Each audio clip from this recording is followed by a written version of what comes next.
Dios les bendiga, hermanos. Dios les bendiga. Voy a comenzar a compartir los links, esperando a que los hermanos comiencen a llegar para poder participar de este estudio. Si me dan un par de segundos, voy a, voy a compartir.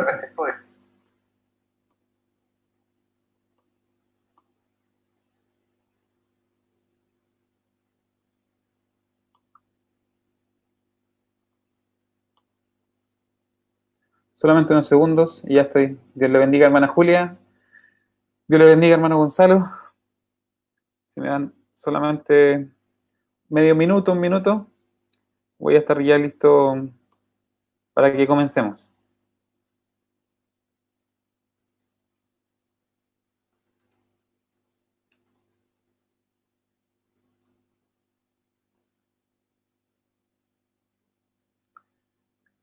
Dios le bendiga a mi amigo Daniel, desde Chillán, Daniel Pérez. Termino de compartir los links en Facebook y ya, Dios le bendiga, pastora. Ya también está conectada por la plataforma de Facebook. Como les decía, termino de compartir los links y ya quedo listo para comenzar.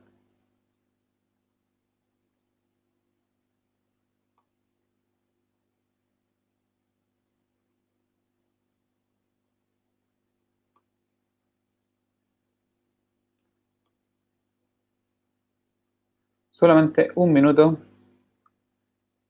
El día de ayer, ahí les voy a contar por qué no pude. Hermana Malcia, Dios le bendiga. Bienvenida. Les voy a contar por qué no pude dar el estudio el día de ayer.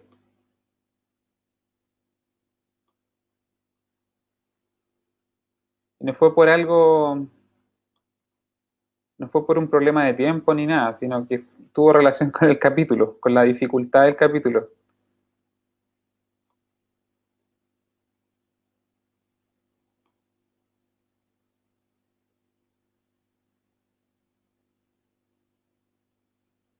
Ahora sí, ya.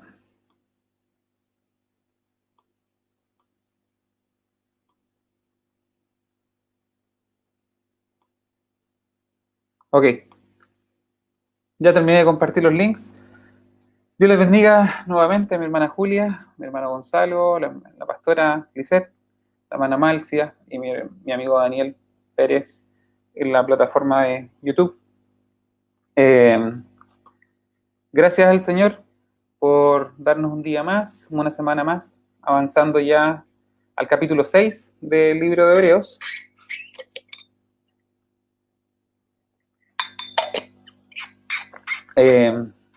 Y la razón puntual por la cual no hice el estudio ayer, para serles bien sincero, es porque el estudio del capítulo 6 es especialmente difícil para serles bastante sincero.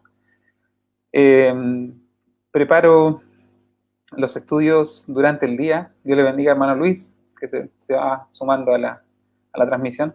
Preparo los estudios durante el día, los miércoles generalmente, y, y pasaba la hora de ayer y seguía leyendo a los dos comentaristas que sigo, y ninguno llega, y llegando a unos versículos que se van a dar cuenta ustedes de inmediato cuáles son, que son quizás los más conflictivos y los más difíciles de interpretar.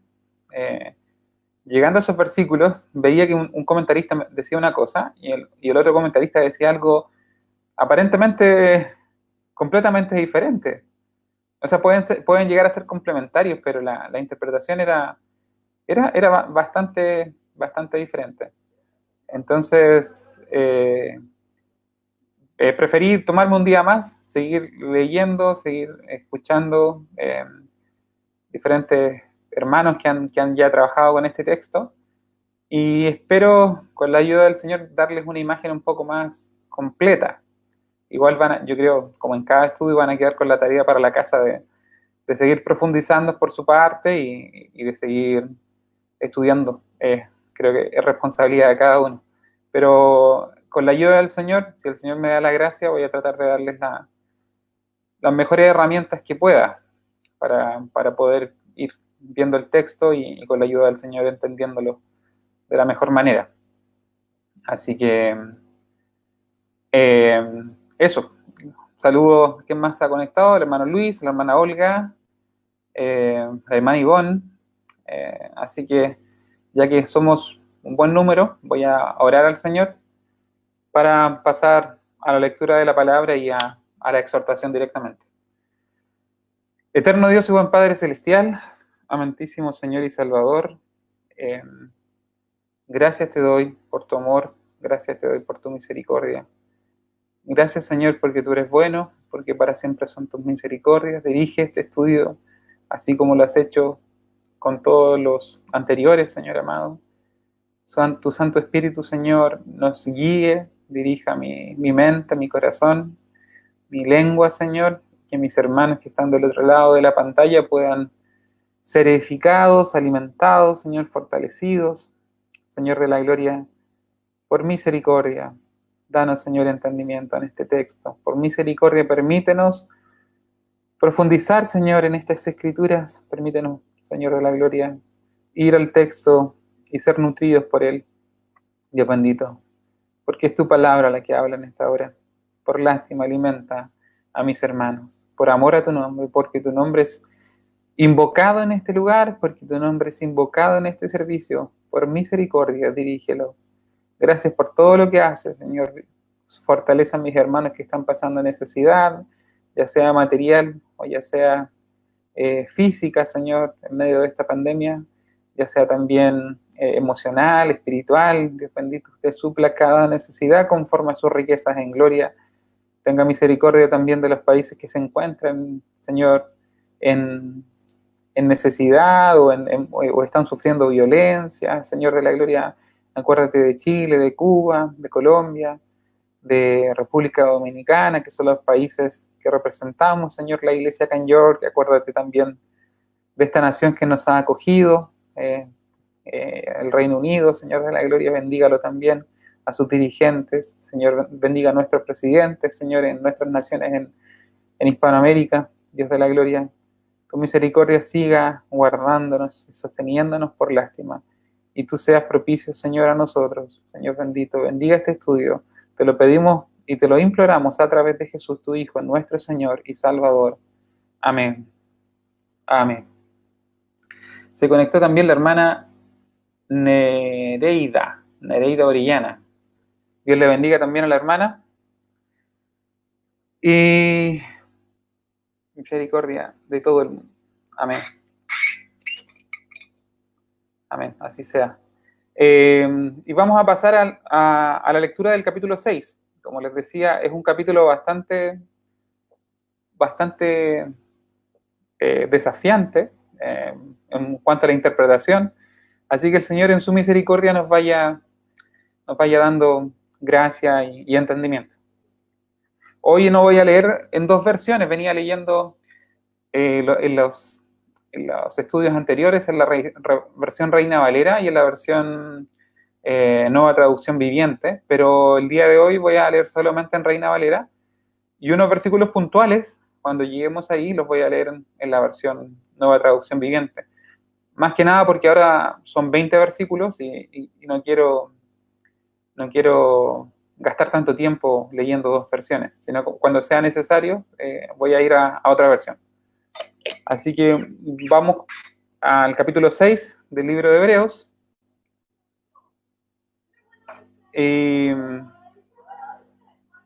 Capítulo 6 del libro de Hebreos, y le damos lectura en el nombre de nuestro Señor Jesucristo.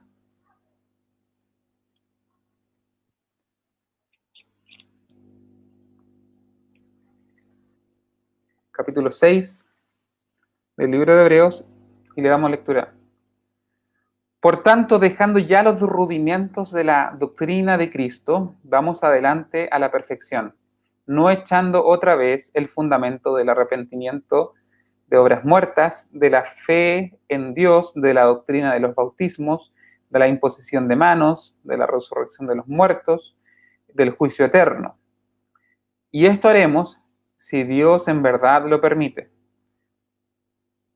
Porque es imposible que los que una vez fueron iluminados y gustaron del don celestial y fueron hechos partícipes del Espíritu Santo, y asimismo gustaron de la buena palabra de Dios y los poderes del siglo venidero, y recayeron, sean otra vez renovados para arrepentimiento, crucificando de nuevo para sí mismo al Hijo de Dios y exponiéndolo a vituperio. Porque la tierra que bebe la lluvia, que muchas veces cae sobre ella, y produce hierba provechosa a aquellos por los cuales es labrada, recibe bendición de Dios. Pero la que produce espinos y abrojos es reprobada y está próxima a ser maldecida. Y su fin es el ser quemada. Pero en cuanto a vosotros, oh amados, estamos persuadidos de cosas mejores y que pertenecen a la salvación, aunque hablamos así. Porque Dios no es injusto para olvidar vuestra obra y el trabajo de amor que habéis mostrado hacia su nombre, habiendo servido a los santos y sirviéndoles aún. Pero deseamos que cada uno de vosotros muestre la misma solicitud hasta el fin, para plena certeza de la esperanza, a fin de que no os hagáis perezosos, sino imitadores de aquellos que por la fe y la paciencia heredan las promesas. Porque cuando Dios hizo la promesa a Abraham, no pudiendo jurar por otro mayor, juró por sí mismo, diciendo: de cierto te bendeciré con abundancia y te multiplicaré grandemente. Y habiendo esperado con paciencia, alcanzó la promesa. Porque los hombres ciertamente juran por uno mayor que ellos, y para ellos el fin de toda controversia es el juramento para confirmación, por lo cual, queriendo Dios mostrar más abundantemente a los herederos de la promesa la inmutabilidad de su consejo, interpuso juramento, para que por dos cosas inmutables, en las cuales es imposible que Dios mienta, tengamos un fortísimo consuelo los que hemos acudido para asirnos de la esperanza puesta delante de nosotros, la cual tenemos como segura y firme ancla del alma y que penetra hasta dentro del velo, donde Jesús entró por nosotros como precursor, hecho sumo sacerdote para siempre según el orden de Melquisedec. Amén. Si lo han terminado de leer, me contestan con un amén. La hermana Nereida dice: saludos desde Baltimore, Maryland. Mire, yo vivía allá, viví 6 años, no sé si a lo mejor conozco a la hermana, por nombre, no me suena, pero quizás asistimos hasta la misma iglesia. Pero Dios le bendiga a la hermana Nereida. Si han terminado de leer la palabra, me contestas con un amén y ya pasamos a la exhortación.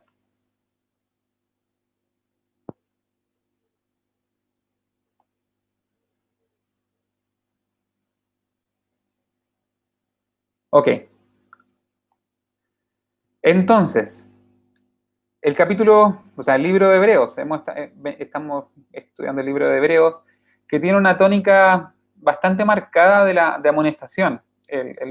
Es una carta pastoral. El tono de la carta mezcla mucho la enseñanza y la exhortación. El escritor recurre de manera constante a la exhortación, a recordar a los hermanos a no deslizarse, a no ser perezosos, menciona en este capítulo, y usa una serie de advertencias, y quizás la más fuerte de estas advertencias, que se repite también en el capítulo 10. En el capítulo 10 hay unos versículos muy parecidos. Viene en los versículos del 4 al 6, y eso es donde vamos a poner mayor atención el día de hoy. De los versículos 4 al 6 del libro de Hebreos. Ahí vamos a estar trabajando harto, porque ahí es donde las interpretaciones varían bastante. Les voy a hablar por lo menos de 3 interpretaciones. Y esta carta tiene como tema doctrinal principal, como la doctrina principal que se desarrolla en la carta del libro de la carta de los Hebreos, es el sacerdocio de Cristo. Eso es principalmente la doctrina que se desarrolla en la carta. Pero hay una serie de pausas de exhortación entre medio del desarrollo de esta doctrina. La empezamos a ver la semana pasada en el capítulo 5. Empezamos a ver el desarrollo de la doctrina del sacerdocio de Cristo. Decíamos que es un sacerdocio especial, como según el orden de Melquisedec. Por YouTube, el hermano Roberto Saldías saluda. Dios le bendiga, hermano Roberto, desde Chile, de la 8ª región. Estoy viendo 2 plataformas por eso. Dios le bendiga, hermano Roberto.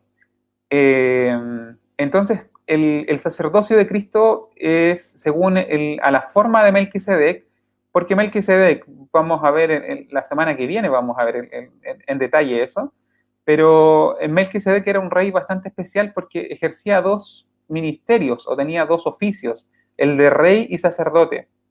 Y Jesucristo en su resurrección entra al lugar santísimo como sacrificio y como sumo sacerdote, y también es puesto a la diestra de Dios, que es un reconocimiento real, a la diestra de la majestad de Dios. Entonces, la condición en la que se encuentra Cristo a la diestra del Padre hoy es como rey, porque todo fue puesto por estrado de sus pies, porque fue exaltado, como dice el libro de la carta a los Filipenses, capítulo 2, que siempre lo estamos citando, la humillación y la exaltación de Cristo, donde dice que después que se hizo obediente hasta la muerte y muerte de cruz, y luego recibió un nombre que es por sobre todo nombre, para que en el nombre de Jesús se doble toda rodilla, de los que están en el cielo, la tierra y debajo de la tierra, y toda lengua confiese que Jesucristo es el Señor, para la gloria de Dios el Padre. Esa es la coronación del Hijo, una vez ya glorificado. Pero el Hijo está en la condición de rey y también está en la condición de sacerdote, que es el ministerio que el escritor de Hebreos desarrolla con bastante detalle. Por esa razón es según el orden de Melquisedec, o a la manera, o la forma de Melquisedec, porque el Mesías, el Hijo de Dios, ejerce ambos ministerios. Entonces, en esta carta, el capítulo que estamos viendo hoy, capítulo 6, es una pausa en el desarrollo de la doctrina del sacerdocio de Cristo, y es una pausa para la exhortación. La exhortación, y esta exhortación comienza al final del capítulo 5. En el capítulo 5 ya comienza a decirles que ya comienza a decirles al final, los últimos versículos, acerca de esto tenemos mucho que decir y difícil de explicar, por cuanto os habéis hecho tardos para oír.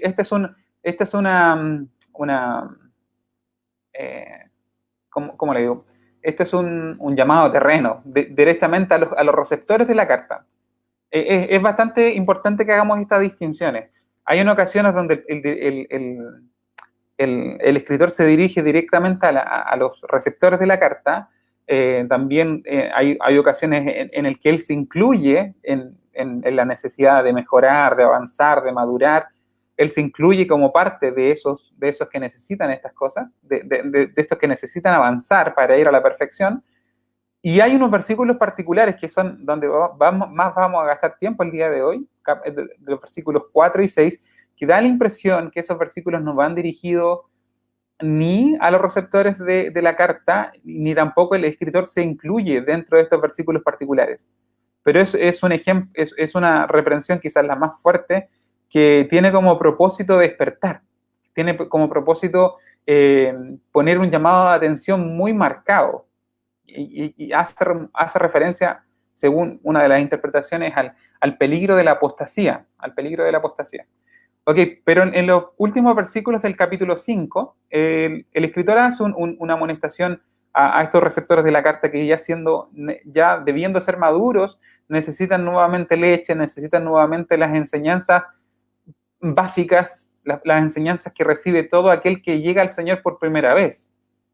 Aquí el escritor no es que esté menospreciando estas enseñanzas, ni la enseñanza del arrepentimiento de obras muertas, ni la enseñanza de los bautismos, de todas estas cosas necesitan, según la amonestación al final del capítulo 5, de todas estas cosas necesitan los receptores de la carta a los hebreos, necesitan que se les vuelva a enseñar, cuando ellos ya debiesen estar comiendo alimento sólido, yendo ya más allá.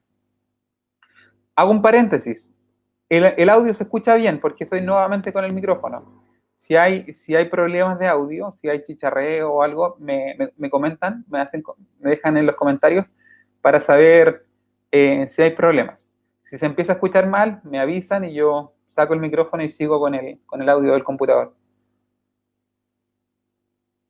Entonces, vuelvo a los primeros versículos del capítulo 6. No es que el escritor del libro de Hebreos esté menospreciando estas doctrinas. ¿Se escucha bien? La pastora me pone que sí, pero no sé si es un sí de que se escucha bien. Ok, todo bien.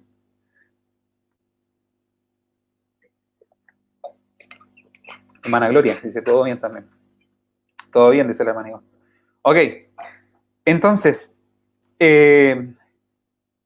no es que el escritor esté menospreciando las doctrinas tocantes al arrepentimiento de obras muertas, a la doctrina de los bautismos, a la imposición de manos,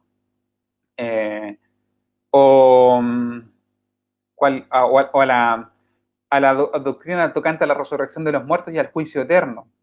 No es que esté menospreciando estas cosas, pero estas cosas pertenecen por decirlo así, a las doctrinas básicas con las que comienzan a ser enseñados los nuevos creyentes.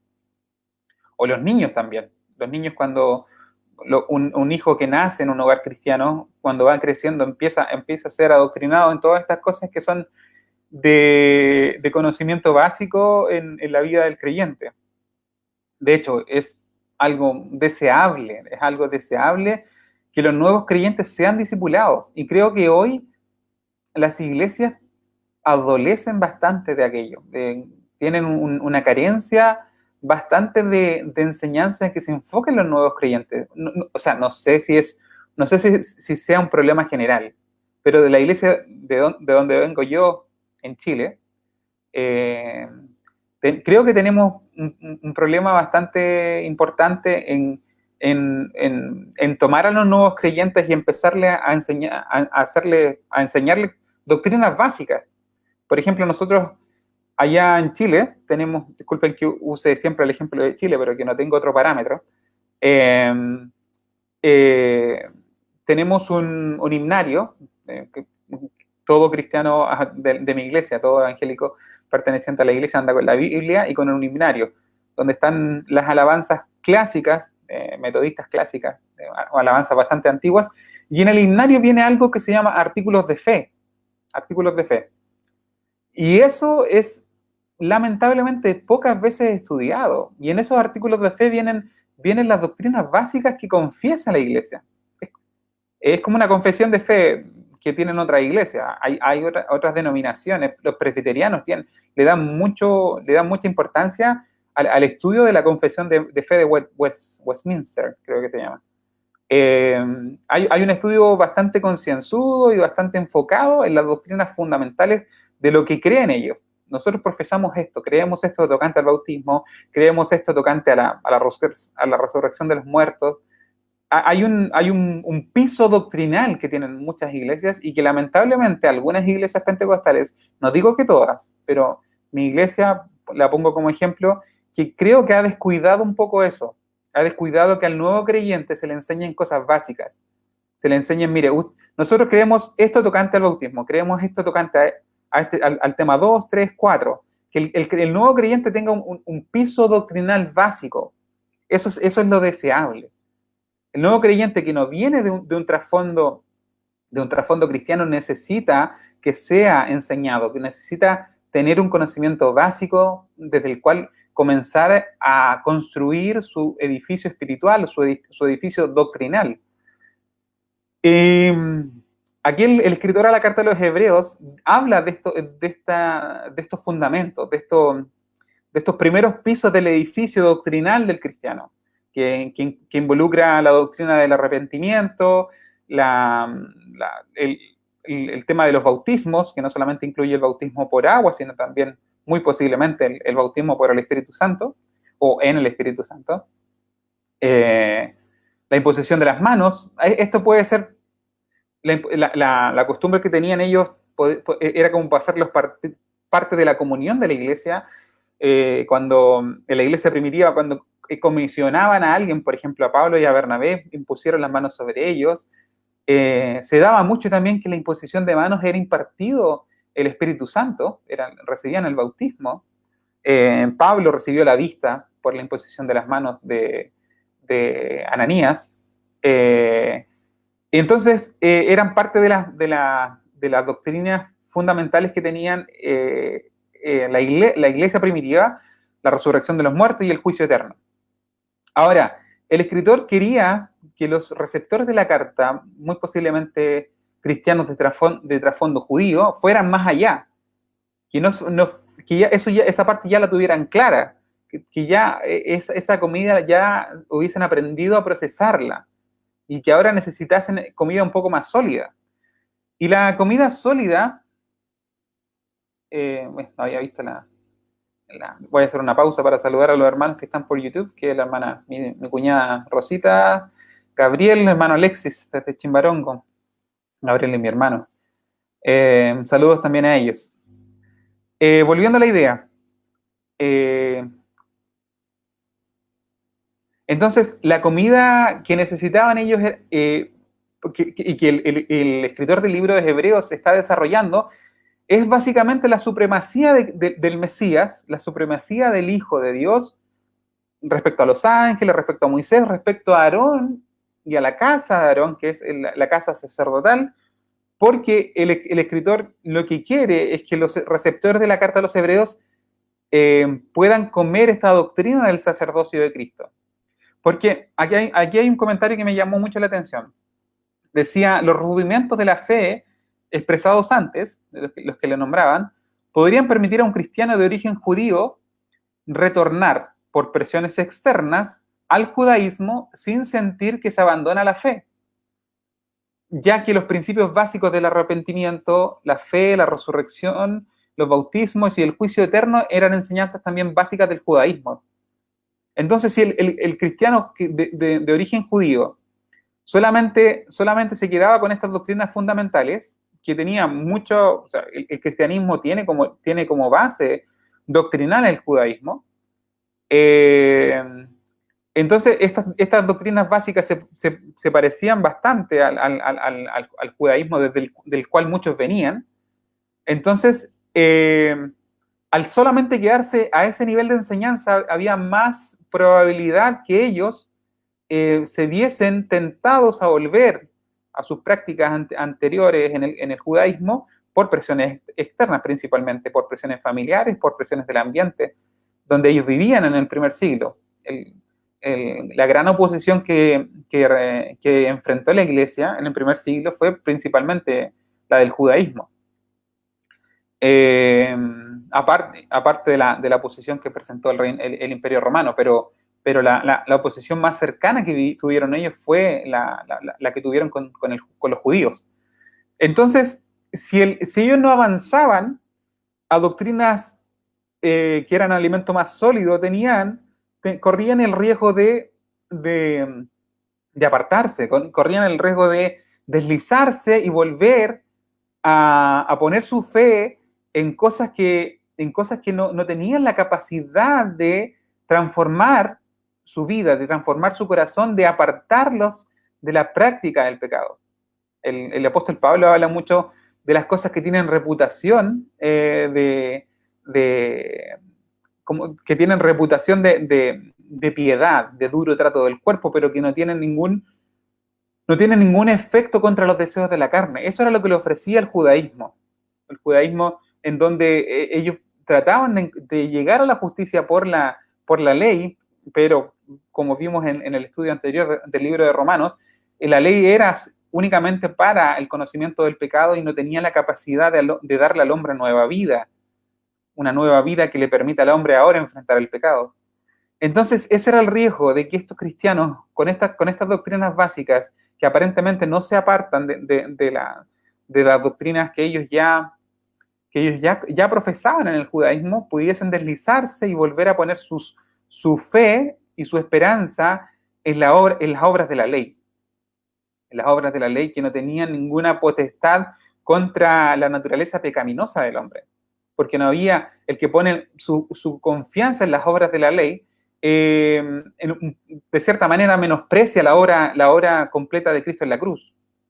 Hasta el día de hoy hay iglesias que se encuentran en esa condición, por decirlo así, infantil. Hasta el día de hoy ponen su fe en cosas que no son Cristo completamente.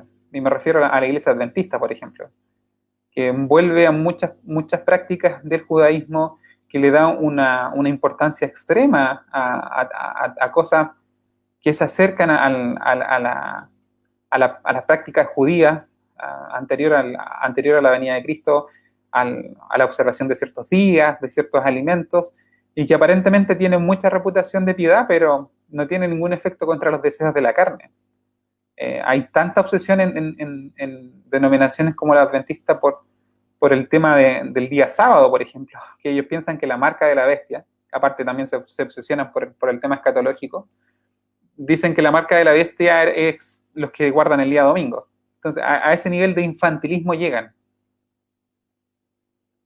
Aquí el hermano Gonzalo me da la cita que estoy mencionando, es Colosenses 2:23. Tales cosas tienen a la verdad cierta reputación de sabiduría en culto voluntario, en humildad, en duro trato del cuerpo, pero no tienen valor alguno contra los apetitos de la carne. Así es, cada cosa que nosotros sacralizamos, incluso también los pentecostales tenemos tendencia a sacralizar ciertos rituales, ciertas formas. Yo entro al templo caminando en puntitas. Yo uso terno y corbata aunque afuera hayan 40 grados de calor. Y sacralizamos esas cosas, pero tienen reputación de piedad, pero no tienen ningún efecto contra los deseos de la carne. Podemos aparentar bastante,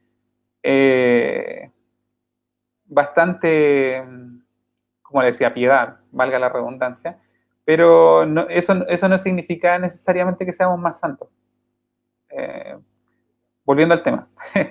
Entonces, ¿qué hace la doctrina del sacerdocio de Cristo para los receptores de la carta a los hebreos? Les permite ir hacia adelante, saltar de las doctrinas básicas necesarias. No se está menospreciando las doctrinas básicas, pero hay que seguir avanzando. Al edificio hay que ponerle un piso más.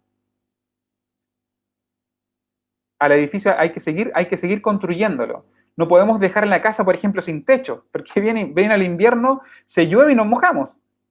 La casa necesita las paredes, necesita el piso, necesitan el fundamento, especialmente en Chile. En Chile ¿cómo se llaman? Las restricciones, no sé cómo, las regulaciones para la construcción son muy estrictas en cuanto a lo que son los fundamentos, a cuánto se tiene que cavar en la tierra, no tengo mucho lenguaje técnico en cuanto a construcción, pero yo sé que hay cadenas y hay un montón de cosas, pilares, hay, no sé cómo se llama la parte de los fundamentos, heridos, no sé, pero tienen que ser bastante profundos para que las construcciones aguanten temblores, porque Chile es un país donde tiembla mucho. Entonces las regulaciones para la construcción son muy estrictas. Entonces, los fundamentos son necesarios, los pilares son necesarios, las celchas son necesarias, las paredes son necesarias, pero hay que seguir construyendo.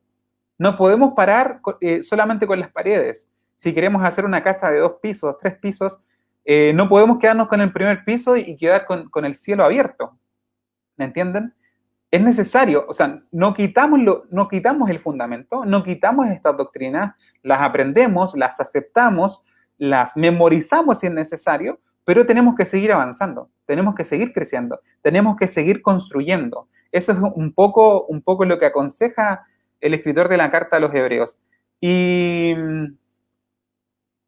claro, los cimientos, las bases, pero hay que seguir construyendo, hay que seguir avanzando. Y la doctrina del sacerdocio de Cristo precisamente genera ese quiebre con el judaísmo. La doctrina del sacerdocio de Cristo, si antes ellos tenían la tentación de volver atrás porque sentían que nos estaban apartando del judaísmo, ahora la doctrina del sacerdocio de Cristo definitivamente hace una separación. El sacerdocio Aarón, levita, el sacerdocio levita y especialmente la casa de Aarón, de donde venían los sacerdotes, no es superior al de Cristo. Y el de Cristo es superior porque viene de una orden diferente, viene de una línea diferente, y es la figura de Melquisedec que vamos a estudiar la semana que viene. Entonces aquí viene un quiebre, aquí hay una separación. Aquí hay una separación entre el pacto antiguo y el pacto nuevo. Porque como hay un nuevo pacto, es necesario un nuevo sacerdocio. Los requerimientos del pacto antiguo, incluyendo los sacrificios y el trabajo sacerdotal de los levitas, quedó en el pacto antiguo, y ahora como viene un nuevo, se firma un nuevo pacto, es necesario un nuevo sacerdocio. Eso es básicamente lo que está enseñando el escritor del libro de Hebreos, y hay una clara separación y una clara división con la herencia judía que traían muchos cristianos. Por eso la necesidad de seguir avanzando.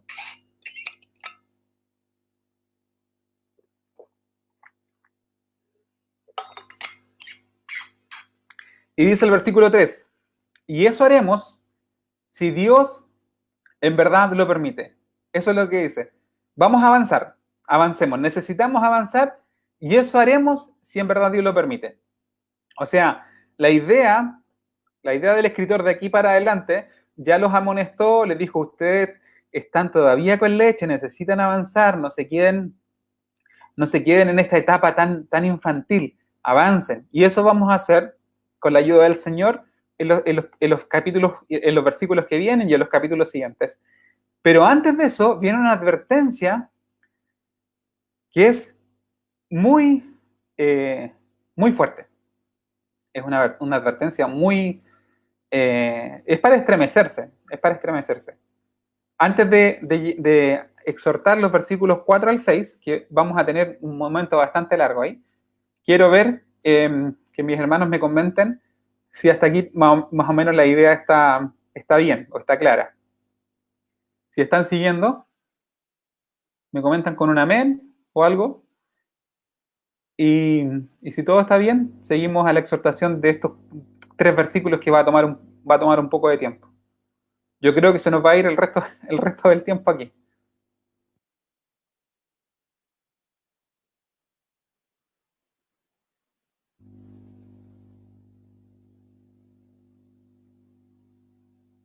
Ok.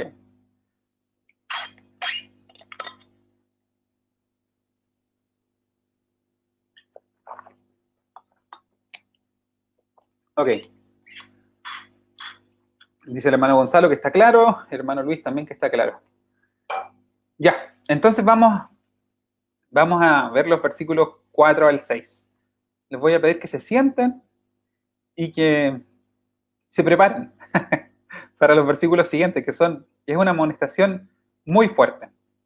Dice: porque es imposible que los que una vez fueron iluminados y gustaron del don celestial y fueron hechos partícipes del Espíritu Santo, y asimismo gustaron de la buena palabra de Dios y de los poderes del siglo venidero, y recayeron, sean otra vez renovados para arrepentimiento, crucificando de nuevo para sí mismos al Hijo de Dios y exponiéndole a vituperio.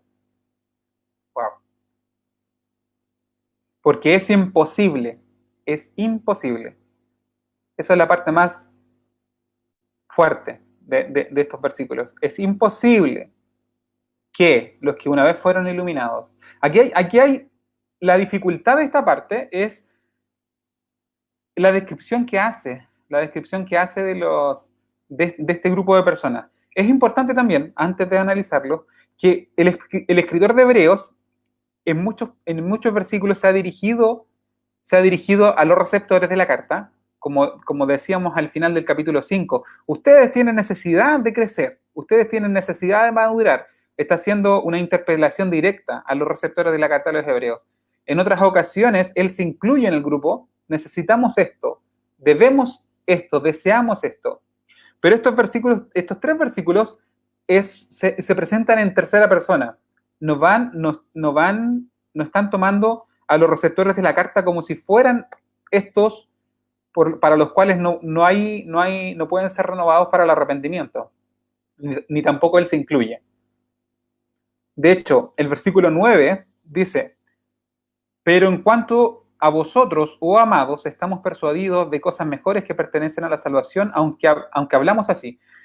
La versión Nueva Traducción Viviente es incluso más explícita y más clara. Dice el versículo 9, para dejar clara más que nada esa separación. Luego voy a volver a esos tres versículos para centrarme y analizarlo.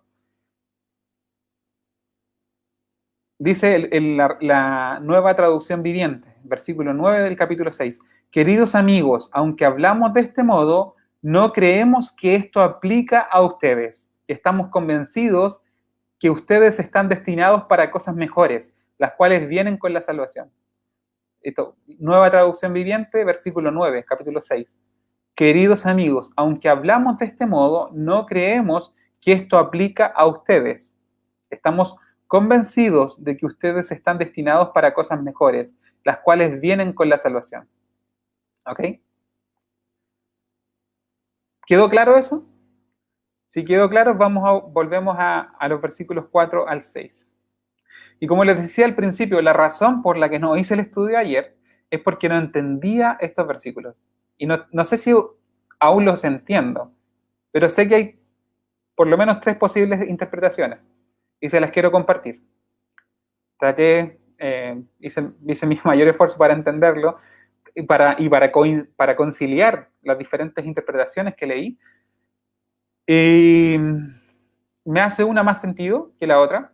Hay una que directamente no la creo, porque es mi postura respecto a la salvación. Yo respeto al que tenga una postura diferente, pero de las tres opciones hay una que no creo, y usted tiene toda la libertad para creerla. No tengo problema con eso. Estamos en un nivel de doctrina que no nos separa. Cuando hablamos de la salvación, si se pierde o no, que es la eterna discusión, no es una doctrina que a usted lo hace cristiano y a mí no, si tenemos diferencia. Es una doctrina que es una de las áreas donde el cristianismo nos permite diferir. Podemos ser usted cristiano y yo cristiano teniendo opiniones diferentes respecto a esto. Eso que quiero que quede claro. Respetamos las diferencias, nos amamos a pesar de la reja que nos pueda separar doctrinalmente. No hay problema con eso. Y no creo que tampoco afecte la pentecostalidad. Yo me sigo considerando pentecostal, no tengo problema con eso. Creo que el pentecostalismo va más ligado no a la postura que usted tenga respecto a la salvación, si se pierde o no se pierde, sino a la postura que usted tiene en cuanto al trabajo del Espíritu Santo. ¿Son los dones vigentes el día de hoy? El trabajo del Espíritu Santo como obró en Pentecostés es vigente hasta el día de hoy. Si usted dice que sí, que es lo que yo creo, tiene sentido que usted sea pentecostal. Creo que el pentecostal no puede ser sensacionista, que es la postura de que cree que el Espíritu Santo no obra de la misma manera como obró en el primer siglo. Nosotros los pentecostales creemos que el Espíritu Santo sigue obrando de la misma manera que obró en el siglo I. Eso nos caracteriza como pentecostales, pero cuando hablamos del tema de la salvación, tenemos libertad, creo yo, para tomar cualquier posición. Ahora, volvamos a las tres posibilidades. La primera interpretación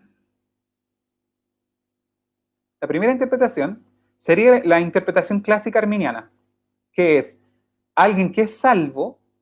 Voy a tratar de ser lento para que se entienda. Alguien que es salvo y que se aparta.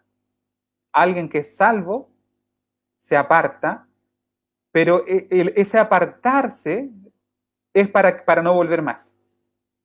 alguien que es salvo, que ha conocido al Señor realmente, y se aparta para no volver más. Esa sería una de las interpretaciones y, y la cual yo personalmente no comparto.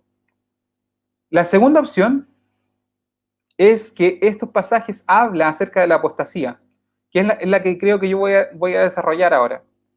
Es que este ejemplo puntual habla de alguien que ha tenido muchos, o sea, no es simplemente un oyente, no es simplemente alguien que se involucra un fin de semana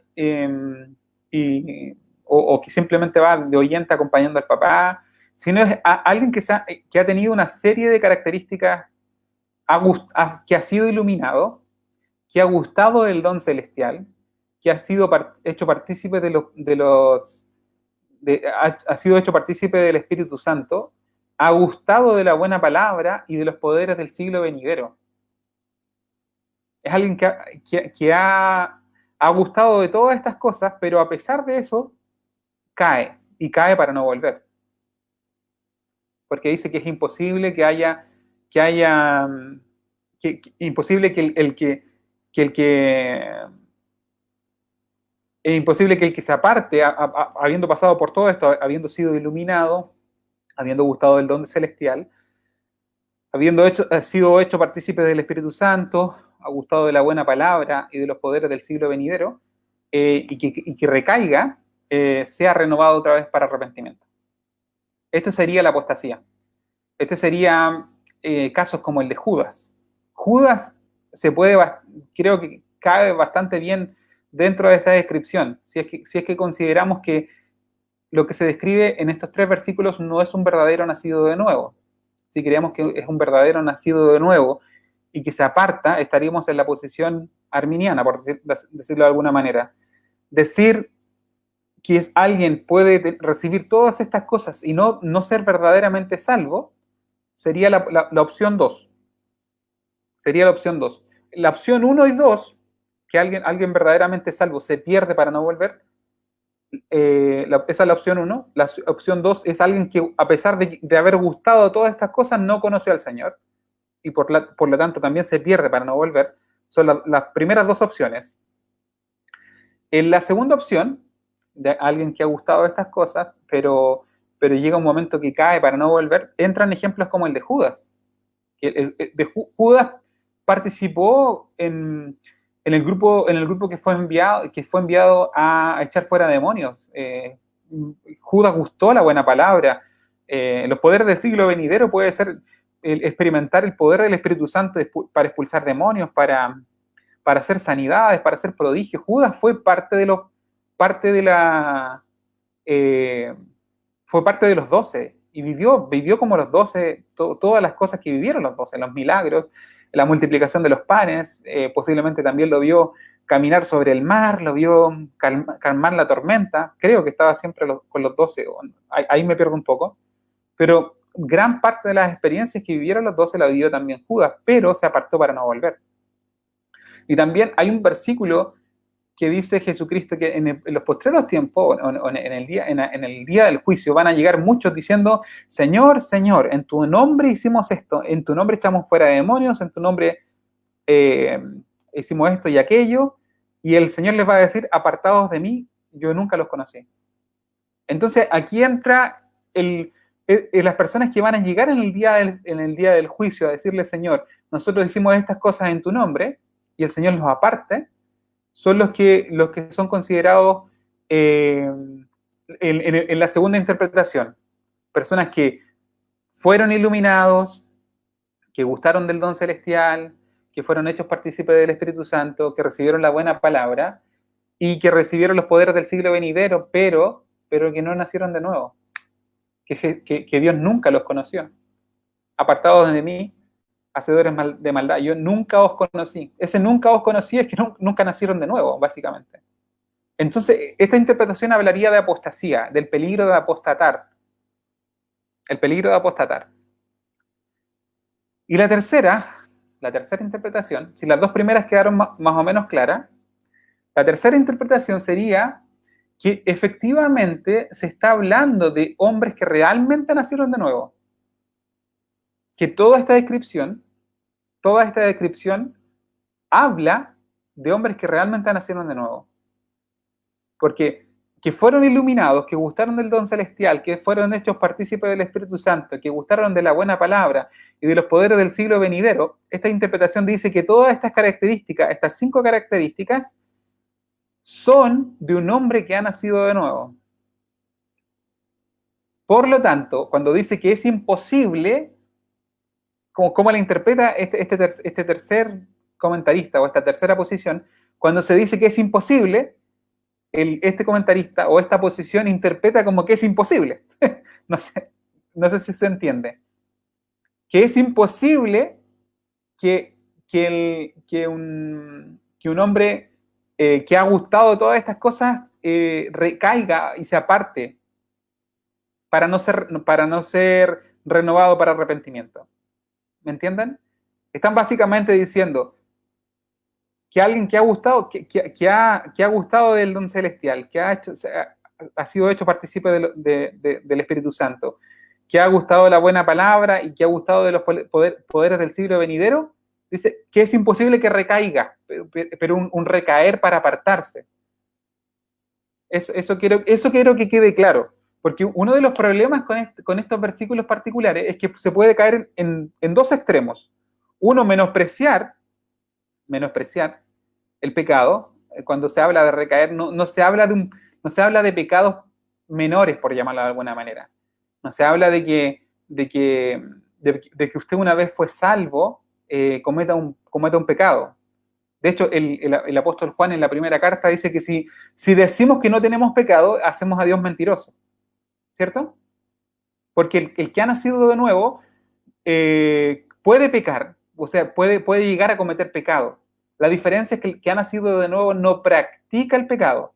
Practicar el pecado es diferente a pecar cuando usted ya ha nacido de nuevo. El que ha nacido de nuevo puede cometer un error, puede llegar a pecar, pero la sangre del Señor y el llamado del sumo sacerdote es acercarse confiadamente al trono de la gracia para hallar gracia para el oportuno socorro. O sea, hay gracia para el que ha nacido de nuevo y cometa errores y peque. Este pecado es diferente. Este pecado habla de un pecado de recaer, de un pecado de apostatar, básicamente. Entonces, la tercera interpretación básicamente quiere decir que aquel que ha nacido de nuevo es imposible que apostate de la fe, que haga apostasía. Esa es la tercera interpretación. La primera interpretación es que alguien que es salvo puede apostatar. Así se las voy a resumir.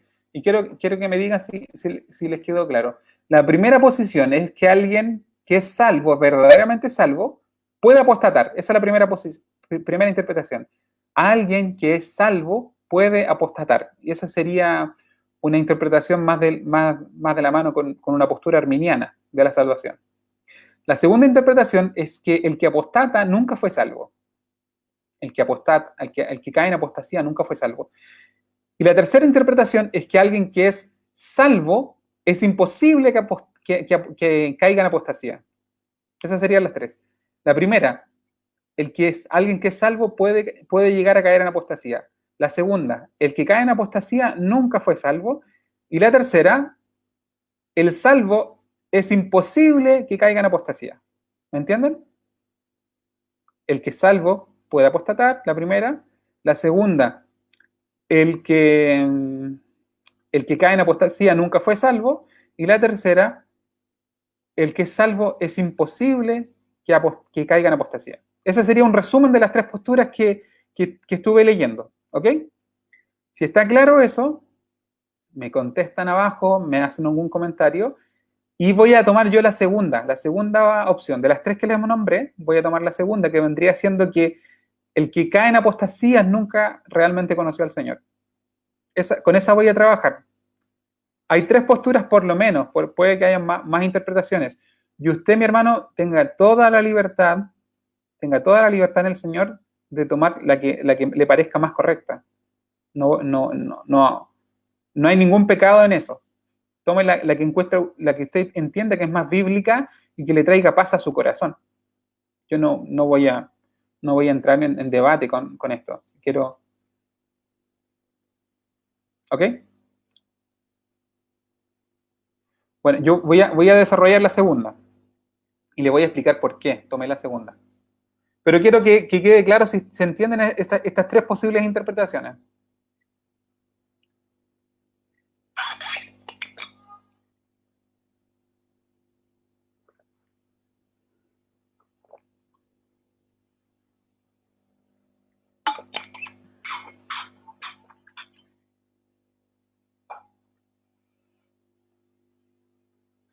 Si se entiende, avanzamos.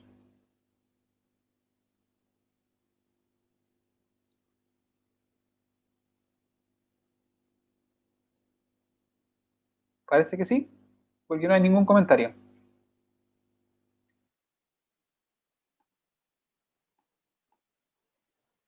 Bueno, seguimos avanzando entonces. Entonces, ¿por qué creo o por qué estoy tomando la segunda opción? Es por los versículos que vienen ahora. Voy a volver a repetirlo para que quede claro. Primera opción era el que es salvo puede llegar a apostatar. La segunda, el que apostata o el que comete apostasía nunca fue salvo. Y la tercera, es imposible que un salvo cometa apostasía. Y voy a tomar la segunda. La 2 y la 3 son complementarias, pero la 2 me hace más sentido en cuanto al texto. Al contexto del texto me parece más, me parece que no es tan forzada. La 3 la encuentro un poquito forzada. Porque la 2 creo que va más de la mano con el espíritu de la carta, que constantemente hace una advertencia contra la apostasía. Cuando dice, comenzó, la carta constantemente usa el ejemplo de los que cayeron en el desierto, de los que se rebelaron y cayeron en el desierto y decían, si Dios no perdonó a estos que se rebelaron en el desierto y los que pecaron tuvieron su justa retribución, ¿cuánto más ahora en este nuevo pacto? Dada la dignidad del mediador, dada que el mediador es superior a los ángeles, dado que el mediador es superior a Moisés, que fueron los primeros capítulos que vimos, dado que el mediador tiene un sacerdocio que es sobre el sacerdocio levítico, por la dignidad del mediador, ¿cuánto más nosotros tenemos que tener cuidado y tomar como ejemplo a aquellos que cayeron en el desierto? Por esa razón, porque el espíritu de la carta va en constante amonestación hacia la apostasía, o para no caer en apostasía, es que voy a tomar la segunda opción. ¿Y por qué? Los versículos que vienen más abajo, versículos 7 y 8, dice, porque la tierra que bebe la lluvia, que muchas veces cae sobre ella, y produce hierba provechosa a aquellos por los cuales es labrada, recibe bendición de Dios. Pero la que produce espinos y abrojos es reprobada, y está próxima a ser maldecida y su fin es ser quemada. Entonces, en los versículos 7 y 8 es un ejemplo del campo. Uno que creció en la ciudad no le hace mucho sentido, pero es un ejemplo de las sociedades agrarias que les quedaba muy claro el ejemplo esto relacionado con la siembra y la cosecha, y presenta dos tierras que son diferentes desde el principio. No es que una tierra, por ejemplo, hay una tierra a la cual le cae el agua, la bebe, el agua es la bendición del Señor. O puede ser lo podemos también hacer un paralelo con la parábola del sembrador. El sembrador tiró la semilla sobre diferentes terrenos y la semilla en unos germinó y en otros se secó o en otros fue comida por las aves del cielo. Entonces, esto es lo mismo. Aquí hay dos terrenos diferentes que reciben la misma bendición.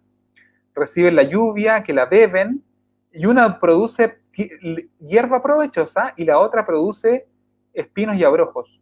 La que produce espinos y abrojos no es que primero produjo hierba provechosa y luego produjo espinos y abrojos. Eso sería alguien que, por decirlo así, experimentó la salvación, dio frutos de arrepentimiento claros y luego se apartó. Eso sería. Dio frutos claros y evidencias claras de ser un salvo, dio fruto, dio hierba luego de recibir y luego dio espinos y abrojos. Eso sería alguien que es salvo y que luego comete apostasía, que sería la primera opción. Pero aquí, en el ejemplo que nos está dando, se nos presentan dos tierras. Una que recibe la lluvia y que produce hierba provechosa, y la otra que recibe la lluvia y en vez de producir hierba provechosa, produce espinos y abrojos. ¿Me entienden?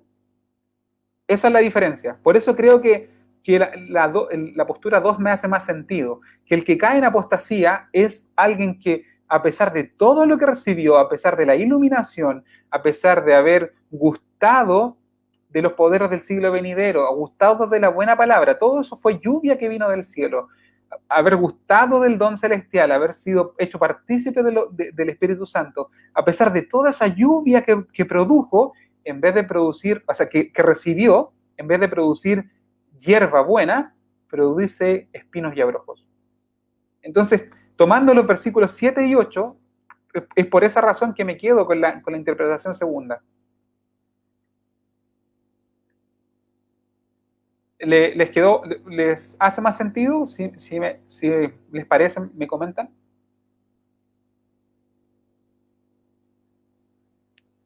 Está mi hermano Gabriel, mi hermano Alexis, mi esposa Betsabe está comentando de su cuenta en Pancito Bread. Viene viajando en tren, que el Señor la guarde y la bendiga, le permita llegar con bien. Entonces,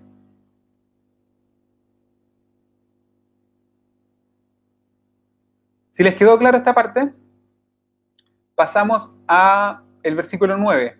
Y les voy a leer el versículo 9 en la versión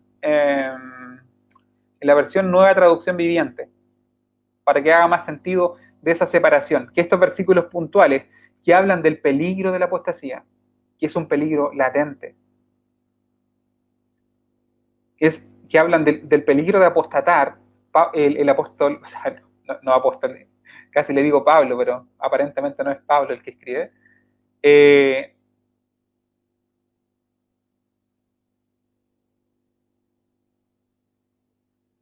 Dice, queridos amigos, en el versículo 9, en la Nueva Traducción Viviente, aunque hablamos de este modo, no creemos que esto aplique a ustedes.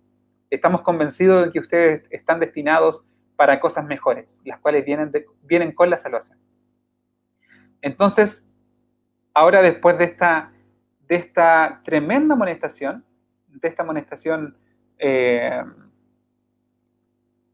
bastante fuerte, que habla del peligro de la apostasía, ahora el escritor toma un tono sanador para no generar...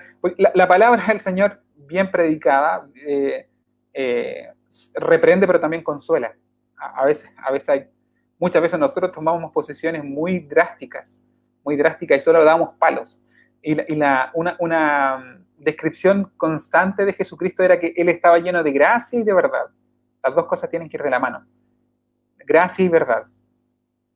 El apóstol Juan lo describe constantemente así en el libro de Juan, y vemos su gloria como la del unigénito del Padre, lleno de gracia y de verdad. Y con esa sabiduría el escritor de Hebreos ahora, después que habló con firmeza, habló la verdad con firmeza, el peligro de la apostasía y cuán tremendo es, y que es imposible que el que apostata sea renovado otra vez para arrepentimiento, y porque eso significaría volver a crucificar a Cristo y a exponerlo a vituperio. Cuando habla de esa tremenda verdad del peligro de la apostasía y cuán terrible es, luego él presenta la gracia. Pero ustedes están reservados para cosas mejores tocantes a la salvación. Tengamos cuidado de la apostasía. Es un peligro para quien está en la iglesia creyendo. ¿Cuál es la advertencia contra la apostasía? Es para aquel que cree que ha conocido al Señor, para aquel que cree que porque tiene ciertas manifestaciones espirituales, para aquel que cree que es usado por Dios de cierta manera, expulsando demonios, puede llegar al día del juicio y decirle, Señor, en tu nombre hice esto, Señor, en tu nombre le prediqué a congregaciones inmensas. Hablé frente a 5.000 personas. Te testifiqué en cuánto lugar tú me mandaste, pero el Señor le puedo decir perfectamente, yo nunca te conocí. Ese es el peligro de la apostasía. Y, y una evidencia clara, y una evidencia que tenemos que estar siempre nosotros pendientes, es la falta de arrepentimiento. Recordemos que el arrepentimiento es algo que es dado por Dios.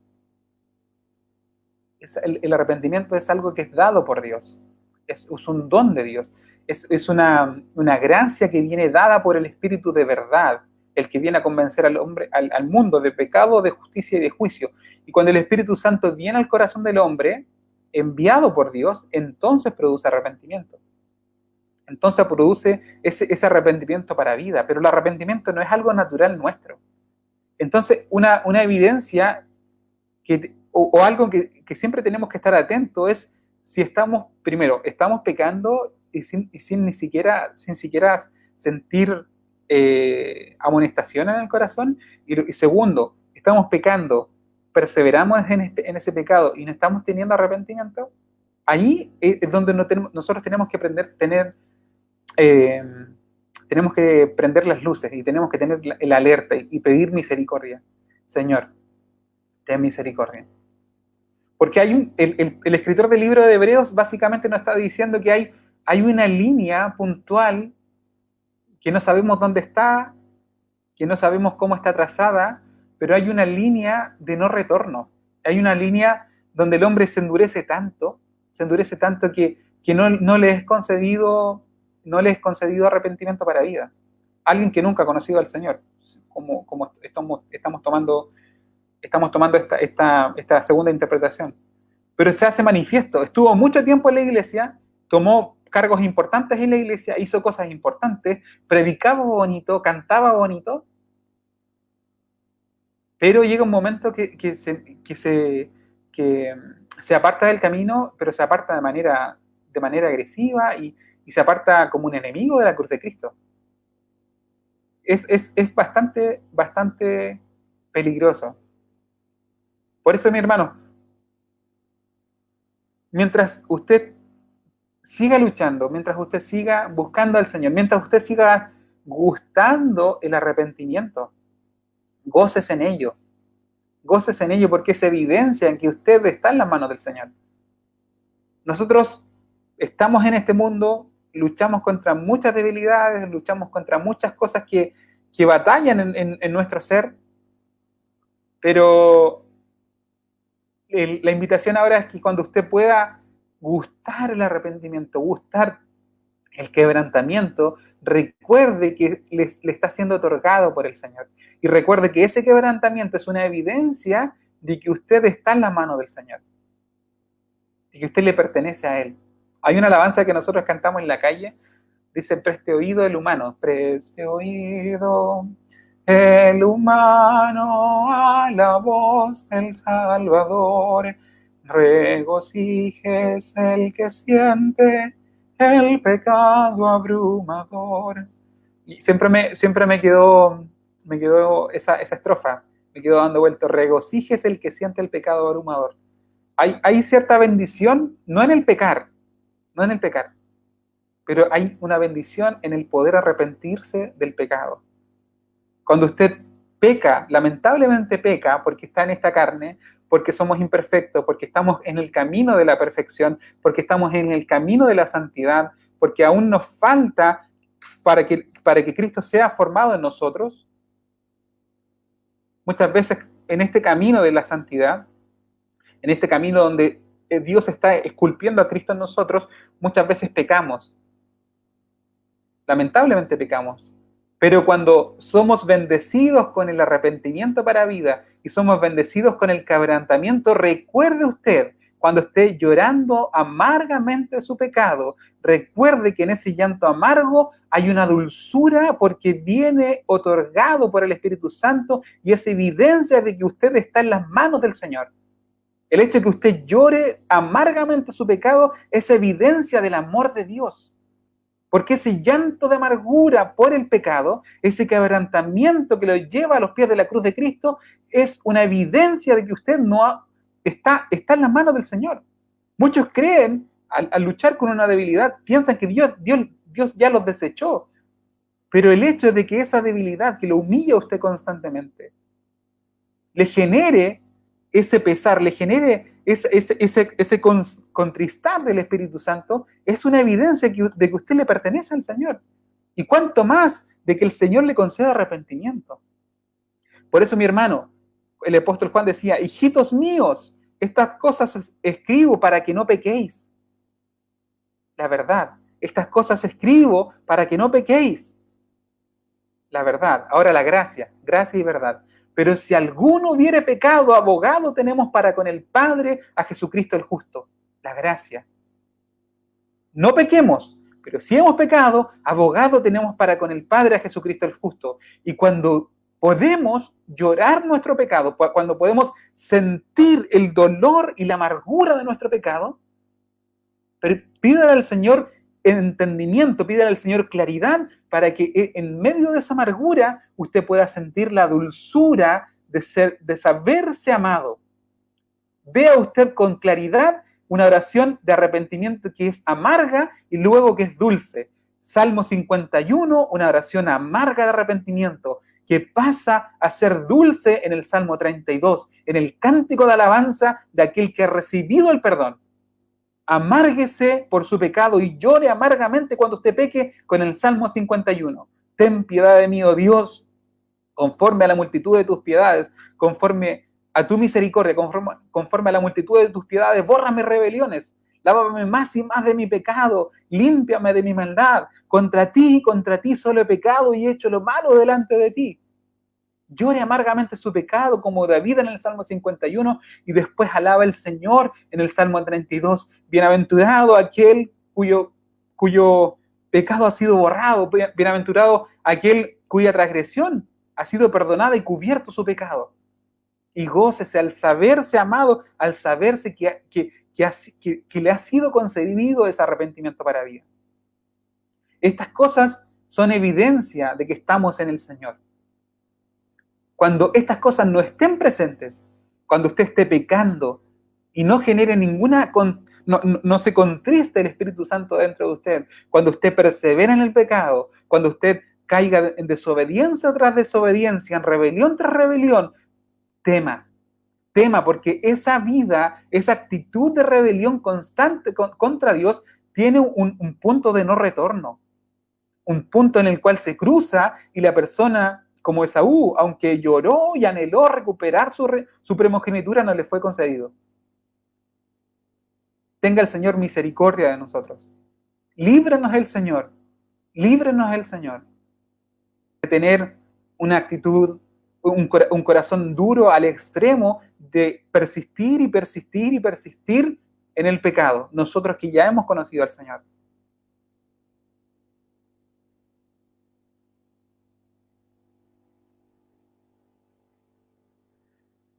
Entonces, esa separación, esa amonestación creo que es necesaria.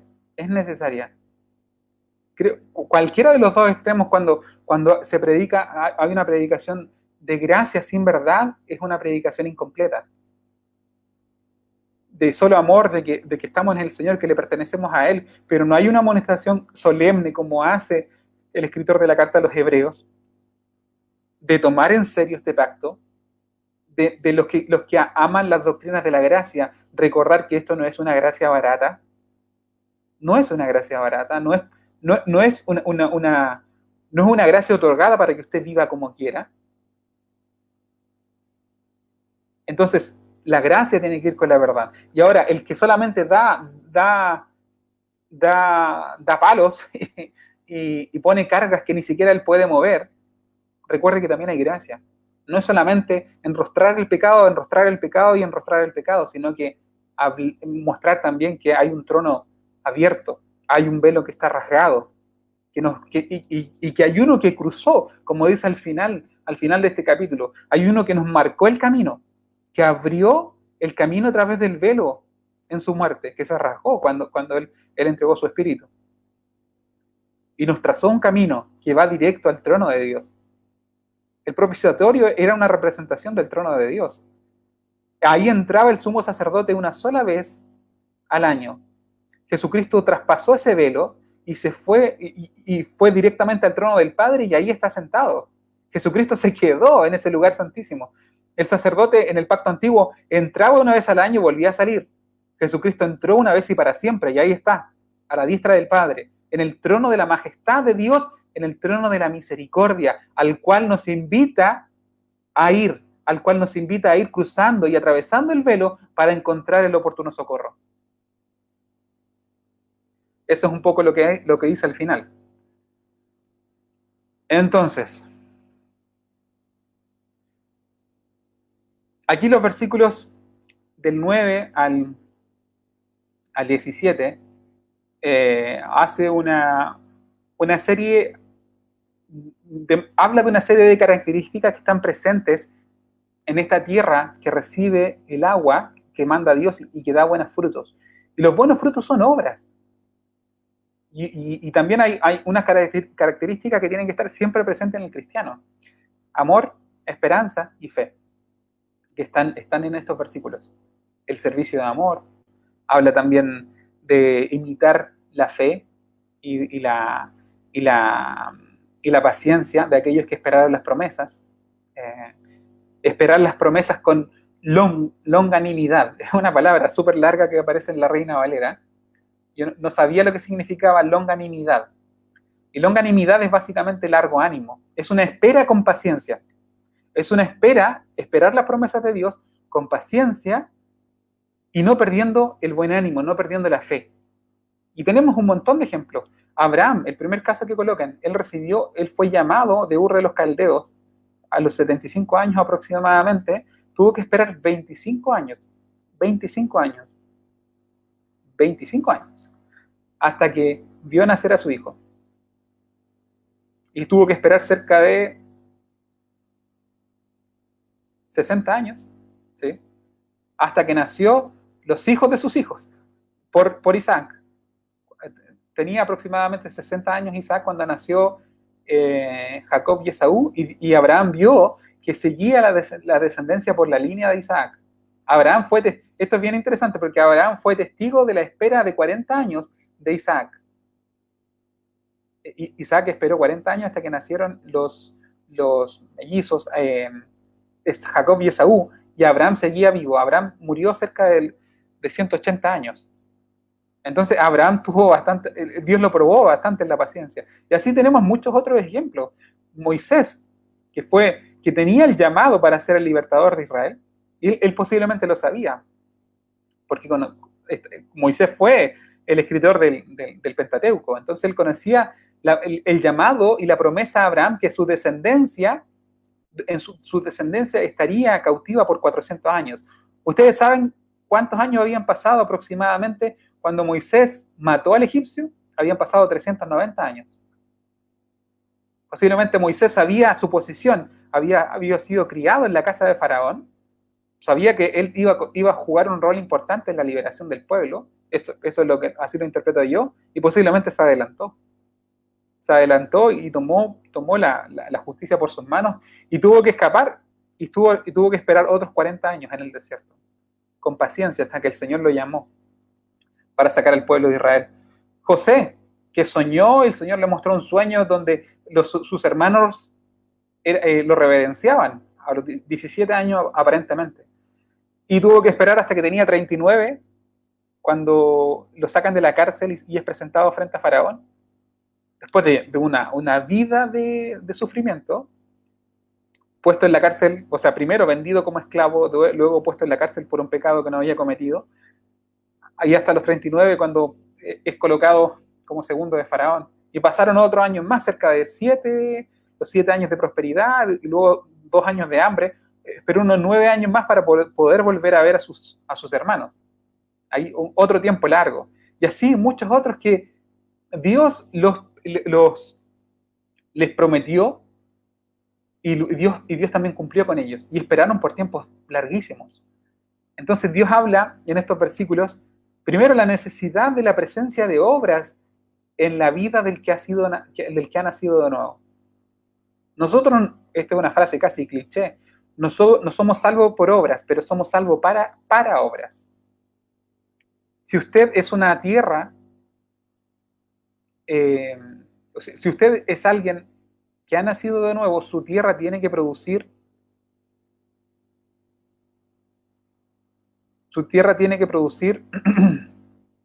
eh, buena hierba. Porque si su tierra está produciendo espinos y abrojos, hay que preocuparse. Es necesario nacer de nuevo, es necesario conocer al Señor. Entonces, las buenas obras son evidencia de un corazón que ha nacido de nuevo. Y aquí hablan obras de amor, el cuidado para los siervos, para los santos de Dios, a quienes le han servido y le siguen sirviendo. Entonces, el escritor dice, no sean perezosos, sigan procurando esas obras, sigan sirviendo al Señor en amor, primero con los de la familia de la fe, primeramente, pero también con el prójimo. Manténganse activos, no sean perezosos, y manténganse sirviendo al Señor con amor, con fe y con esperanza. Y la fe con esperanza es la que permite al hombre tener esta longanimidad. Es la que permite al hombre esperar las promesas de Dios con paciencia. Si mi papito me está escuchando, mi papá tiene ya 75 años, creo que va a cumplir este año, y a él, desde que tengo uso de razón, lo escucho decir que él es prisionero de la esperanza, que es una referencia a Zacarías 9, versículo 12. Volveos a la fortaleza, oh prisioneros de la esperanza. Hoy también os anuncio que os restauraré el doble. Él ha vivido una vida de oración, aprovecho de honrarlo acá en esta predicación, que tuve el gusto de verlo el martes, me gocé bastante a la distancia. Y él este versículo lo cita lleva años y años citándolo. Él es prisionero de la esperanza de ver un gran despertar espiritual. Y básicamente este capítulo es para él, es una invitación a que siga con esa longanimidad. Él ha tenido una espera en paciencia y con largura de ánimo, con un ánimo a tope, no decaído. Así que sigan esa espera. Con la ayuda del Señor le invito con mucho respeto a mi papito. Porque es la forma como el Señor nos invita a buscarle, con fe, con amor, pero también con esperanza. Porque esa esperanza no avergüenza. Y ahora, ¿por qué razón somos llamados a imitar la fe? ¿Por qué somos llamados a imitar la fe de aquellos que con paciencia heredaron las promesas, que son los versículos 11 y 12, pero deseamos que cada uno de vosotros muestre la misma solicitud hasta el fin, para plena certeza de la esperanza, a fin de que no os hagáis perezosos, sino imitadores de aquellos que por la fe y la paciencia heredaron las promesas. Y aquí viene la razón por la cual nosotros podemos esperar con paciencia. Por cuanto Dios, cuando Dios le hizo la promesa a Abraham, no pudiendo jurar por otro mayor, juró por sí mismo. Aquí hay una serie de pasajes que un poco hablan del pacto de Dios con Abraham. Primero lo llama de Ur de los Caldeos, creo que en el capítulo 14 de Génesis. En el capítulo 15 hay un pacto de Dios con Abraham, un pacto que hay que entender un poco en el mundo antiguo, cómo se cerraban los pactos para saber por qué razón se partían animales. Eso era básicamente lo que hizo Abraham, partió animales, y esperó hasta allá cuando caía el día. O sea, hasta en eso también tuvo que tener paciencia Abraham. Ya terminaba el día, Dios lo había llamado para tener un pacto con Abraham, ya terminaba el día y apareció Dios y pasó, como llama, por entre medio de los animales, pasó Dios solamente. Esa era una forma de pacto antiguo, era básicamente, según lo que recuerdo, si me equivoco con esto me disculpan, pero creo que era como pasaban por medio de esos animales partidos, diciendo que en el fondo, si no cumplo este pacto, que me pase lo mismo. Una cosa sí leí hace mucho tiempo atrás. lo estoy recordando mal, me disculpan. Pero creo que eso simbolizaba el pacto que hicieron en el capítulo 15, Dios con Abraham. Ahora, en el capítulo 22, cuando Abraham no le niega a Isaac, ahí es cuando Dios hace juramento. Cuando Abraham no le niega a Isaac y se lo iba a entregar, voy a buscar el versículo. Versículo 16, versículo 15 del capítulo 22 de Génesis. Y llamó el ángel de Jehová a Abraham por segunda vez desde el cielo y dijo: por mí mismo he jurado, dice Jehová, que por cuanto has hecho esto y no me has rehusado tu hijo, tu único hijo, te bendeciré, de cierto te bendeciré y multiplicaré tu descendencia como las estrellas del cielo, como la arena que está a la orilla del mar, y tu descendencia poseerá las puertas de sus enemigos. En el capítulo 15 hacen el pacto, en el capítulo 22, de Génesis, debido a la fidelidad de Abraham, Dios jura, no teniendo ninguna necesidad de jurar. Porque Dios es Dios, Dios no miente. Y no puede jurar por nadie más grande que Él. El domingo pasado estuvimos hablando sobre los juramentos con la pastora. Si revisan esa predicación, la pueden volver a revisar para que lo miren. Pero Dios, sin tener necesidad de jurar, juró. Luego más adelante dice, capítulo 6 de Hebreos, vuelvo al capítulo principal. Por lo cual, versículo 16 y 17. Porque los hombres ciertamente juran por uno mayor que ellos, y para ellos el fin de toda controversia es el juramento para confirmación. Por lo cual, queriendo Dios mostrar más abundantemente a los herederos de la promesa la inmutabilidad de su consejo, interpuso juramento, muy posiblemente relacionado con el capítulo 22, para que por dos cosas inmutables, en las cuales es imposible que Dios mienta. ¿Cuáles son esas dos cosas inmutables? Muy posiblemente, la primera cosa inmutable es que Dios no miente. Dios no miente. Y la segunda es que Dios juró. A Dios bastaba solamente con que Dios lo dijera, pero Dios juró. Entonces, eso reafirma la promesa, la reafirma, para que por dos cosas inmutables, en las cuales es imposible que Dios mienta, tengamos un fortísimo consuelo, los que hemos acudido a asirnos de la esperanza puesta delante de nosotros. Esto habla un poco como refugiarnos. Esta esperanza que Dios la dio, de cierto te bendeciré, a Abraham, el Padre nuestro en el sentido de la fe, de la justificación por la fe. Esta fe de Abraham ha sido heredada a nosotros que somos justificados por la fe como Él, y creyó Abraham a Dios y le fue contado por justicia. La promesa de bendición a Abraham también es una promesa de bendición a nosotros, una promesa segura porque Dios lo prometió y porque Dios juró.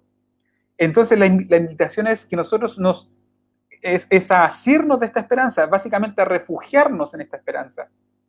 Porque Dios prometió, porque Dios juró, es una promesa firme y que es un refugio seguro al cual hacemos bien en correr y refugiarnos. Como dice un versículo, torre fuerte es el nombre de Jehová, a él correrá el justo y será librado.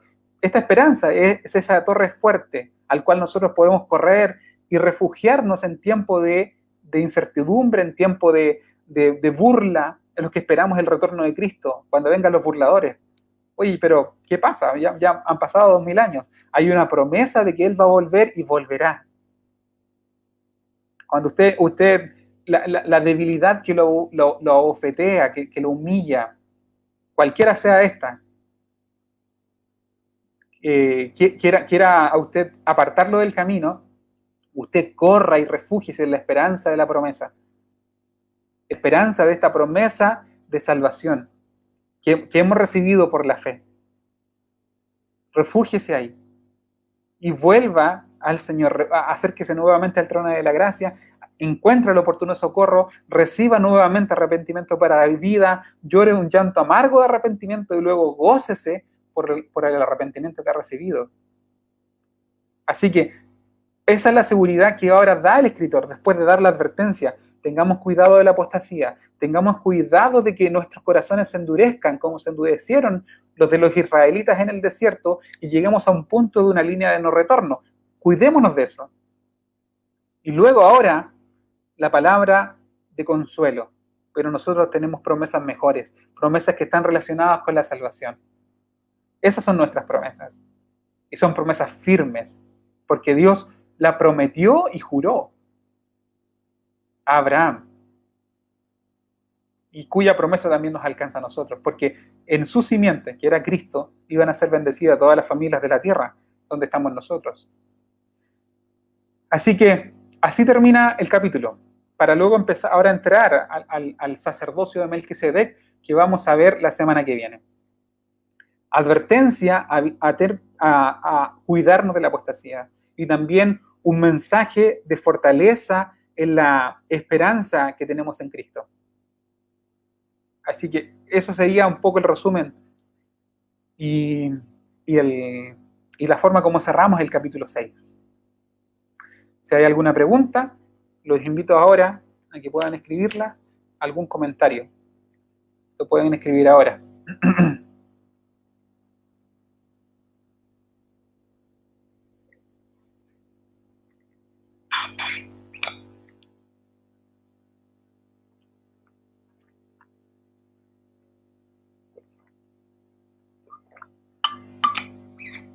Y si no hay preguntas ni ningún comentario, podemos pasar a hacer la oración final.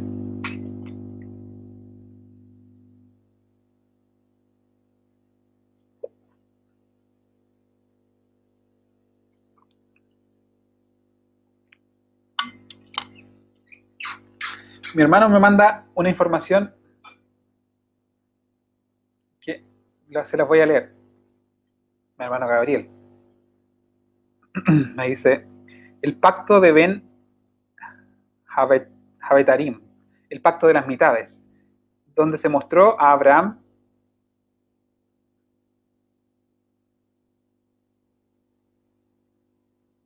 dice, en la antigüedad los pactos se hacían con una ceremonia, se mataban animales partiéndolos a la mitad desde la cabeza hasta la cola. Este corte dejaba un charco de sangre entre las dos partes. En la ceremonia del pacto, los participantes debían caminar en medio de las partes de los animales, manchando sus vestidos con la sangre del sacrificio. Luego de pasar decían, que así me sea hecho si no cumplo con mi parte del pacto.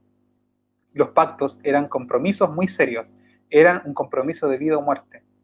Y para siempre Dios quería asegurarle a Abraham que su promesa era muy seria. Por eso lo llevó a hacer este tipo de pacto.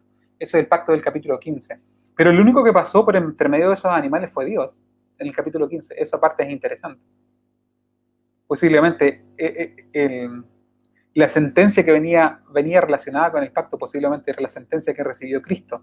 Porque el que no cumplió el pacto no fue Dios, sino que fue la descendencia de Abraham, que éramos nosotros. Y ese era un pacto de muerte. Y el que no cumplía el pacto merecía la muerte. Pero el que tomó el castigo por no cumplir el pacto fue Cristo, tomó nuestro lugar. Hasta en eso se puede encontrar a Cristo. Hasta en estos pasajes que aparentemente no vemos a Cristo en ninguna parte, lo podemos encontrar. La palabra está llena del Mesías. El Antiguo Testamento está, de hecho decía que la palabra, no sé si la palabra completa es una mano, algunos decían, donde usted la pinche sale sangre redentora. Donde usted pinche la palabra del Señor, ahora estamos pinchando el capítulo 15 de Génesis y sale sangre redentora de la cruz del Calvario. Completamente, la palabra completa está llena de figuras que nos hablan del Mesías.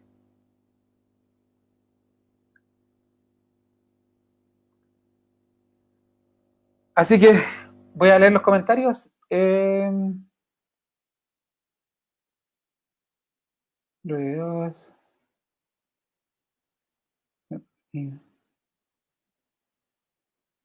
Acá no hay comentarios en Facebook y en YouTube hay del hermano Alexis, dice, agradezco a Dios por su palabra, muy bendecido. El hermano Roberto dice, tiene un respaldo por escrito. No tengo un respaldo por escrito, hermano. no tengo un respaldo por escrito, pero puedo tratar de escribir algo si le interesa. Y mi cuñada dice, hermosa palabra de Dios, longanimidad. Saludos, hermano Daniel. Así que, si no hay más comentarios ni preguntas, vamos a hacer la oración final para terminar el servicio de hoy. Y agradezco, como siempre, la compañía, la paciencia, la espera. Y también me disculpan por avisarles tan tarde ayer de que movíamos el servicio, pero creo que era necesario para tener una idea un poco más clara, porque es un capítulo que lo estaba esperando desde el principio que empezamos a estudiar, porque sabía que iba a ser difícil, y lo era. Así que vamos a orar al Señor, agradecer por su palabra y agradecer también la compañía que me han otorgado y la cantidad de tiempo. Ya vamos en 1 hora 35. Inclinamos nuestro rostro y adoramos al Señor. Gracias, Señor, por tu palabra. Gracias, Señor, por tus promesas. Gracias, Señor de la gloria, por tu amor. Gracias por tu misericordia. Gracias, Señor de la gloria, porque tu promesa es firme, porque tu promesa es fiel, porque nos podemos refugiar en ella. Dios de la gloria, porque nos das esperanza. Dios de la gloria, concédenos amor, primero por ti y también por nuestros hermanos. Fortalece nuestra fe, ayuda a nuestra incredulidad, como dijo aquel Señor, aquel hombre o mujer, no recuerdo, a ti, Señor. Creo, pero ayuda en mi incredulidad. Ayúdanos a tener fe, Señor. Ayúdanos también a tener esperanza. Ayúdanos a tener, Señor, esperanza, fe y amor para poder caminar, para poder avanzar, Señor de la gloria. Danos la gracia para acercarnos a ti oportunamente, para encontrar el oportuno socorro. Líbranos de nuestros pecados, Señor. Concédenos constantemente ese arrepentimiento para vida y por lástima, Señor, por lástima. A los hermanos que están escuchando, a mí que estoy predicando acá, Señor, líbranos de cruzar una línea de no retorno, Señor. Líbranos de un pecado obstinado, de un pecado desafiante, en el cual, Señor, insistamos constantemente. Líbranos de un corazón con esa dureza que menosprecie tu cruz, que menosprecie tu sacrificio. Por misericordia, concédenos corazones que puedan experimentar el arrepentimiento para vida. Danos la gracia para madurar, para ir hacia la perfección. Danos la gracia para no quedarnos, Señor, en las doctrinas básicas, en las doctrinas fundamentales y seguir avanzando. Dios de la gloria, bendice a mis hermanos. Bendice a la pastora Lisette, bendice a la iglesia acá en York, a mis hermanos, Señor, acá en York. Bendiga también a los hermanos que nos acompañan de diferentes partes, Señor. Tu gracia sea sobre ellos. Gracias por todo lo que nos das. Dios bendito, siga usted guardando a los hogares que están en necesidad, ya sea material, ya sea espiritual, ya sea física por esta pandemia. Por misericordia, siga consolando a los hogares enlutados, que son muchos en esta pandemia. Por lástima solamente, Padre amado. Te rogamos e imploramos todo esto a través de Jesús, tu Hijo, nuestro bendito y eterno Señor y Salvador. Amén.